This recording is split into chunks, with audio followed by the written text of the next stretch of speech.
Et si je vous disais que cette équation pourrait se trouver au programme du bac de maths? Auriez-vous réussi à la faire? On va voir ensemble comment la résoudre et vous allez voir, on va rien utiliser qui dépasse le programme du lycée, même la plupart des choses qu'on utilisera seront niveau collège.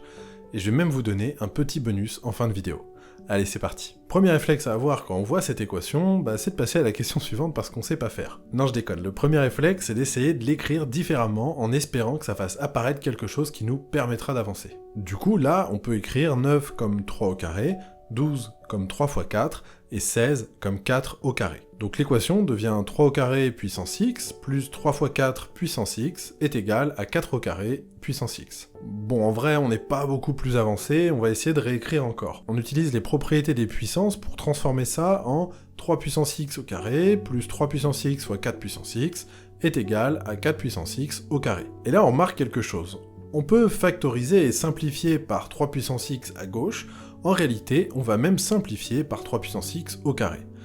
Et du coup, ça nous fait 3 puissance x au carré sur 3 puissance x au carré, plus 3 puissance x fois 4 puissance x sur 3 puissance x au carré, est égal à 4 puissance x au carré sur 3 puissance x au carré. Et donc, en simplifiant ça, on a 1 plus 4 puissance x sur 3 puissance x est égal à 4 puissance x sur 3 puissance x au carré. Bon, on a l'impression qu'on n'a pas fait grand chose, mais en réalité, ça avance. Là, on remarque qu'on a 4 puissance x sur 3 puissance x, et 4 puissance x sur 3 puissance x au carré.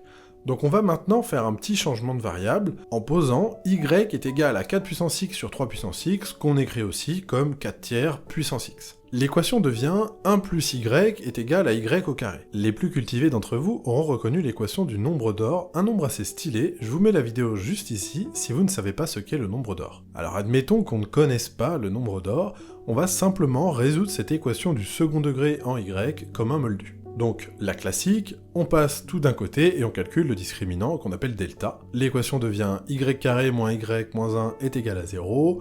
Le discriminant vaut 5, si vous me croyez pas, je vous laisse le faire, faut pas déconner. Les deux solutions possibles sont donc y1 est égal à 1 plus racine de 5 sur 2, et y2 est égal à 1 moins racine de 5 sur 2. Alors là, on va se rappeler un peu ce qu'était y.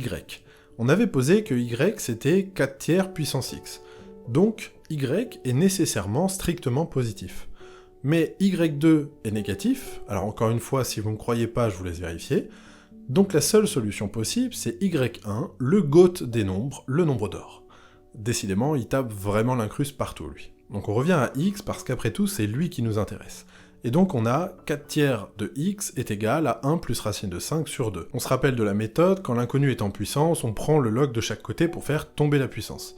Bien sûr, on s'assure que tout est strictement positif, ce qui est le cas. On a alors x log de 4 tiers est égal à log de phi, et donc x est égal à log de phi sur log de 4 tiers. Et voilà, c'est fini. C'était facile, non? Alors comme promis, petit bonus pour flex devant les copains matheux. Si vous avez une équation du genre a carré puissance x plus ab puissance x est égal à b carré puissance x, avec a et b strictement positifs, alors vous pouvez donner immédiatement la solution qui est que x est égal à log de phi sur log de b sur a. Par exemple, si quelqu'un vous montre l'équation 4 puissance x plus 6 puissance x est égal à 9 puissance x, je compte sur vous pour faire semblant de réfléchir et de répondre en 3 secondes que x est égal à log de phi sur log de 3/2. Voilà, c'est tout pour moi, je vous souhaite le meilleur et je vous dis à la prochaine.